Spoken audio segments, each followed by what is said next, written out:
Vrtec Bohinjska Bela deluje že okroglih 40 let. Otroci, ki vrtec obiskujejo, pa na pobudo vodstva in vzgojiteljic ogromno časa preživijo v naravi.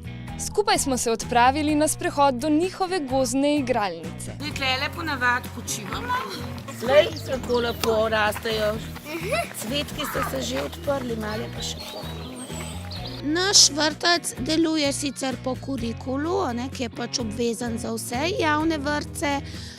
Dodajamo pa kar precej stvari, med drugim tudi elemente Reggio Emilia. To je poseben pedagoški koncept, za katerega sva se s kolegico usposabljali v Ljubljani na pedagoški fakulteti. Mogoče bi rekla, kar veliko stvari je mogoče malo drugačnih. Mogoče ena glavnih stvari pa je velika pozornost je namenjena participaciji, soodločanju otrok in pa pač kompetencan otrok je pa tudi zdaj že v drugih vrtcih tudi kar dosti omenjen, sam pri tem je res to zelo pomembno, pa 100 jezikov otrok, to se pravi, da se otrok z različnimi jeziki izraža in deluje. Drugače pa mogoče vseeno pač največ to, da so čim bolj svobodni, aktivni, sproščeni. V zadnjih letih pa veliko vnašamo tudi gozdne pedagogike in pač veliko bivamo tudi v gozdu. Tukaj, kjer smo zdaj, smo si pripravili gozdno igralnico in v njej smo s pomočjo staršev zgradili labirint. Turistično društvo nam je pomagalo pri izgradnji hiše Kožarice in pa pač klopce za otroke na tem gričku. Tako da mislim, otroci se v naravi sprostijo, manj je teh medsebojnih sporov, igrače si pa poiščejo v naravi in sploh ne potrebujemo več velike količine igrač v igralnici. Znajo se zelo lepo zaigrati in pa tudi medsebojno sodelovati, deluje jim domišljija. Rekla bi pa tako, da v bistvu skoraj vse dejavnosti lahko tudi v gozdu izvedemo. Naprimer, praznovanje rojstnega dne, imeli smo že uro angleščine v gozdičku, lahko pojemo, lahko plešemo, gibanja je pa itak zelo veliko. Predvsem pa bi rekla res domišljija in sodelovanje in strpnost.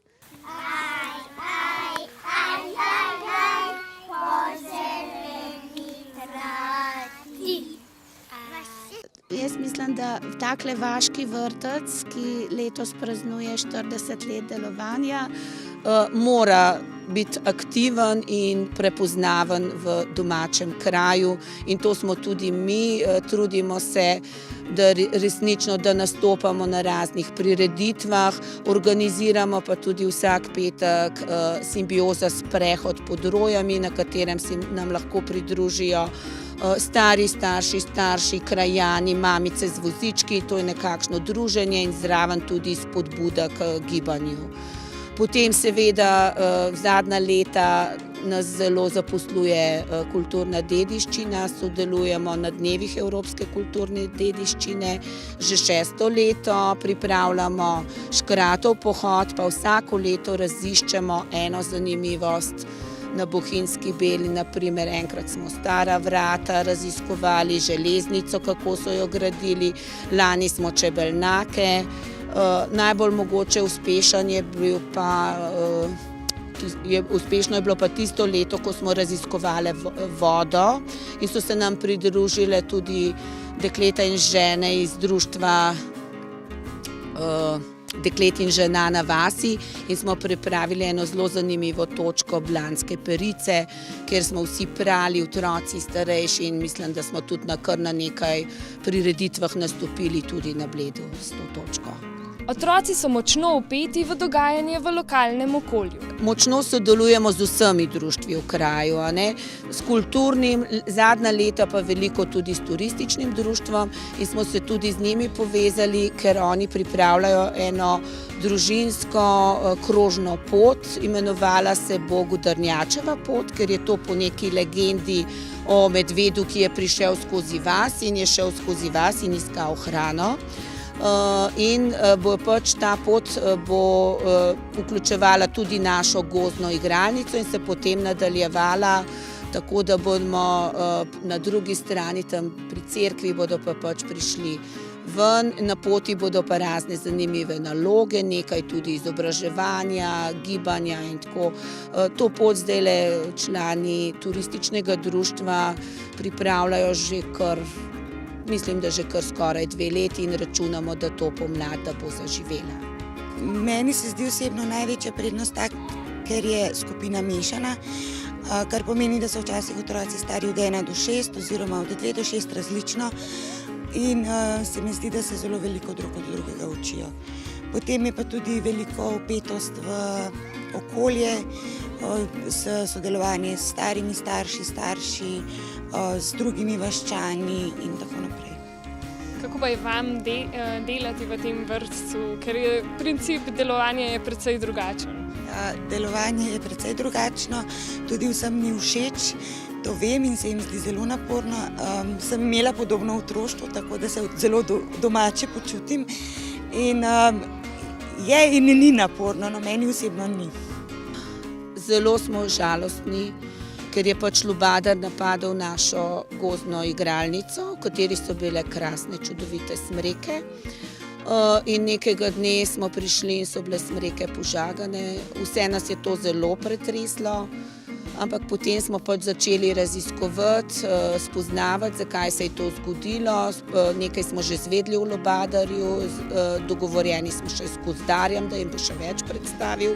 Potem otroke vedno spodbujava k aktivnemu učenju, raziskovanju, tako da so tudi sami imeli ideje, kako bi lubadarje pregnali in so na primer predlagali koprive ali pa koprivov šampon, da bi ga namazali in da bi lubadarji šli stran. Potem smo pripravili pasti, vršičke so predlagali, da smo dali v kozarčke, pa med, da bi se lubadarji tja ujeli. No. Tako da s tem se oni učijo, da sami svoje ideje preizkušajo, ali so izvedljive ali ne.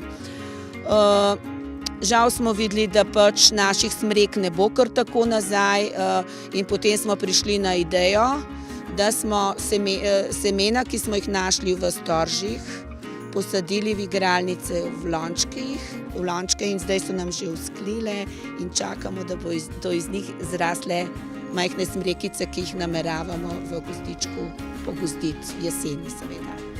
Pa takrat bomo vključili zraven tudi šolo, ki deluje v isti stavbi, ker bodo pač nekateri otroci že v šoli in je fino, da je to nekako, da ostanejo pri tem projektu zraven, ko smo ga začeli.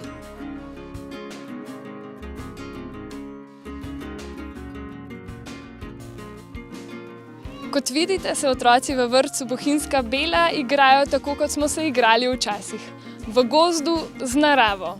Kako vam je v vrtcu? Fajn. Kaj pa najrajš počneta? Risava pa igrava. Kje pa se vi večinoma igrate? Kje se igrate, Niža? Kdaj pa v koticku vrtcu.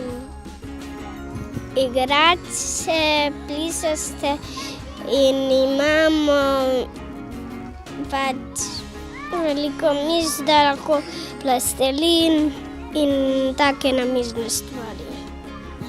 Skrate smo veseli. To nama je najljubša pesem v vrtcu.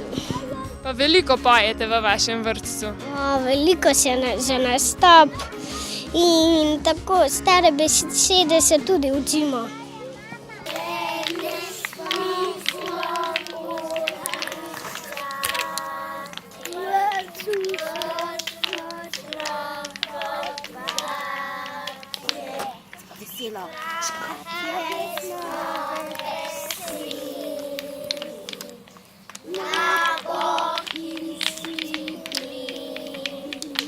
Najlepše se je igrati in učiti v naravi in otroci z Bohinjske Bele se s tem lahko pohvalijo skoraj vsak dan.